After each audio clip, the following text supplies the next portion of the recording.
પહેલગામમાં થયેલા આતંકી હુમલામાં મૃતકોને શ્રદ્ધાંજલિ આપવામાં આવી. પાદરા ભાજપ યુવા મોરચા દ્વારા કેન્ડલ પ્રગટાવી શ્રદ્ધાંજલિ આપવામાં આવી હતી. કાશ્મીરના પહેલગામમાં થયેલા હિચકારી આતંકી હુમલામાં સમગ્ર દેશભરમાં ઘેરા પ્રત્યાઘાત પડી રહ્યા છે. ત્યારે આ નરસરાહ વિરોધમાં નાના ગામોને લઈને મોટા શહેરોમાં રોષ ભભૂકી ઉઠ્યો છે.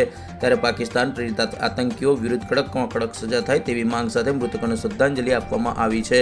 ઠેર ઠેર કાર્યક્રમો યોજાઈ રહ્યા છે, જેના ભાગરૂપે પાદરા નગર પાદરા તાલુકા ભાજપ યુવા મોરચા દ્વારા કેન્ડલ પ્રગટાવી અને મૌન પાળી શ્રદ્ધાંજલિ આપવામાં આવી હતી.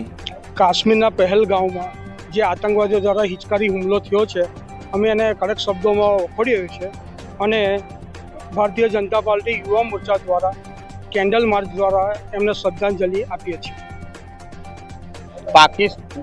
કાશ્મીરમાં જે પાકિસ્તાની આતંકવાદીઓ દ્વારા જે હુમલો થયો છે એને અમે ભારતીય જનતા પાર્ટી વડોદરા જિલ્લા યુવા મોરચા પાદરા નગર અને તાલુકાના યુવા મોરચા અને મેઇન બોડી દ્વારા અમે આને વખોડીએ છીએ અને જે હુમલામાં મૃતક થયા છે તેમને અમે ભાવપૂર્વક શ્રદ્ધાંજલિ અર્પીએ છીએ અને પાકિસ્તાને જે આ કૃત્ય કર્યું છે એને અમે ઈંટનો જવાબ પથ્થરથી આપીશું.